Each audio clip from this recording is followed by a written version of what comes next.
வணக்கம். ஜாதகத்தில் மூலத்திரிகோணம் அப்படின்னு சொல்லிட்டு ஒரு கட்டம் வந்து பார்ப்போம். அந்த மூலத்திரிகோணம் அப்படிங்கிறது எல்லாரும் மனப்பாடம் பண்ணுவாங்க.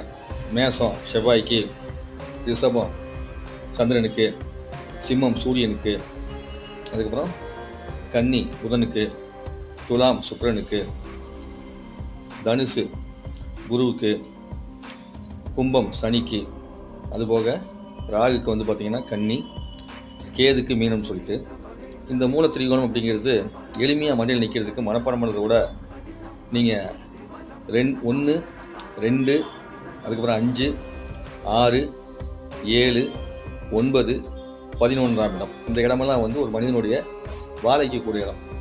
அப்படி வாழ வைக்கிறதுனால இந்த இடங்களை வந்து மூலத்திரிகோணமாக சொன்னாங்க. மூலத்திரிகோணம் அப்படிங்கிற அமைப்பு என்னன்னா வேர்பகுதின்னு அர்த்தம். இந்த இடத்துல ஒரு கிரகம் போய் உட்கார்ந்தது அப்படின்னா அது நன்மையை அதிகமாக செய்யும். இதுக்கு இன்னொரு பொருளும் இருக்குது.